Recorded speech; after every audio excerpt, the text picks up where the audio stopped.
Never stop learning because life never stops teaching. I repeat, never stop learning because life never stops teaching. Hi, my name is Khalid and welcome to my channel. In this tutorial, I want to share knowledge on today's topic, which is what is the impact of teaching and assessment in blended learning. I repeat, what is the impact of teaching and assessment in blended learning? Now, I will start with the presentation on what is the meaning of blended learning. Friends, blended learning basically means when high-tech e-learning is combined with face-to-face classroom traditional teaching. Say, for example, a teacher is teaching in the classroom, one student is sitting at home, and one student is sitting inside the classroom. So the teacher is able to teach both the students at the same time with the same content. That is what blended learning is all about, when the same content is being delivered or being shared with number of students, and how the students are learning from that. That is what blended learning is all about. Now, in pros and cons of blended learning, I'm very happy to share why there is a need to understand the different dimensions of advantages and disadvantages of blended learning. I will share the blended learning advantages with you. So first, as you can see in the screen, it is well suited for large groups. Well suited for large groups basically means that when we are into blended learning mode, it can be shared with multiple number of participants in different time zones. So that is the biggest advantage of blended learning. Number two, better preparation and feedback is there because of the recorded lessons in blended learning. There is an advantage to give a feedback on it. There is an advantage to prepare for that lesson. And number third, there is more time for useful discussions.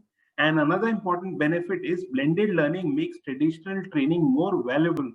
So the idea behind blended learning combined with traditional training is that a student who is sitting in the classroom and a student who is sitting in the home or at home both get the advantages of blended learning.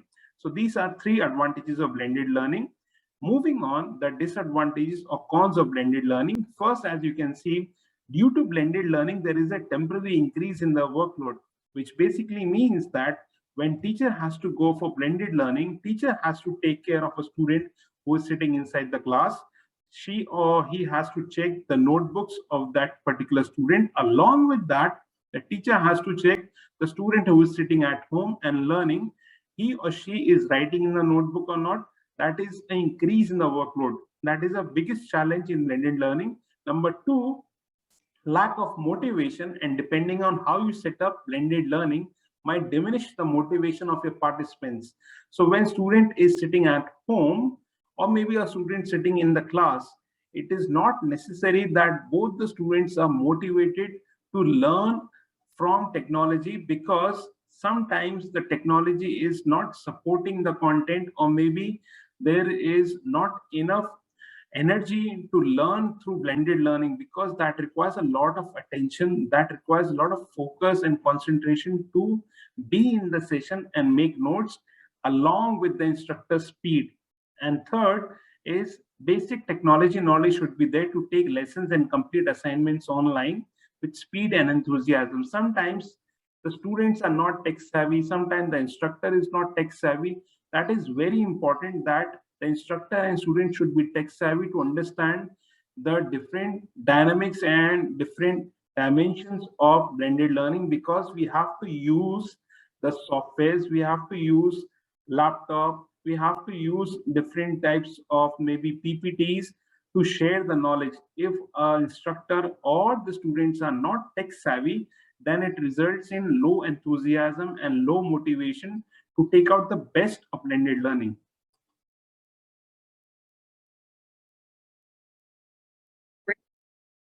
Now, in this slide, the topic is how to make the most or best of blended learning. As you can see in the screen, the idea behind taking out the best of blended learning is these 7, or you can say 5 best points I have put in. The first point is students should be put at the center of learning. Try to understand students are the most important part of blended learning. They should be at the center of learning. Basically, they should know that what is the purpose of the lesson, what is the objective of the lesson, and how to go about on learning objectives and learning outcomes. So the instructor should understand that when he or she is going inside the classroom, whether it is online or offline, learning objective should be there, learning outcome should be there, success criteria should be mentioned, so that the student and the instructor both know that what is to be learned and how it has to be learned. Number two, set clear expectations on goals and objectives. Number third, be deliberate in linking face-to-face and virtual learning. Number four, create online quizzes and games. Number fifth, provide collaboration tools and opportunities. So these are top 5 the most important things to take out from a blended learning session.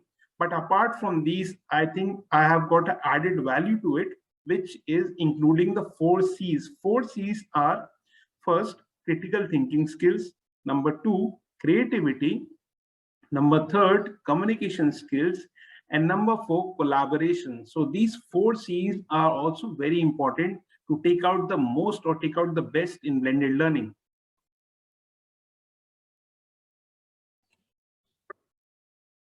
Now, next, I want to share 4 models of blended learning. These 4 models of blended learning are very important in teaching and learning, as it helps to understand which model is applicable for which learning style. So first is rotation model of blended learning, as you can see in the screen. Second is flex model of blended learning. Number 3rd, a la carte model of blended learning. And in 4th, last, enrich model or enrich virtual model of blended learning. So try to understand that there are different learning styles, and as per the learning abilities of students, these models work. So a student who has a higher ability, a student who has got a middle ability, learning ability, or a student who has got a low learning ability, all these models are connected with that only. So as per the learning ability, as per the classroom scenario, as per the learning objective of the session, these models work on. So it depends on the instructor, it depends on the student, how they are taking these models in their teaching and learning.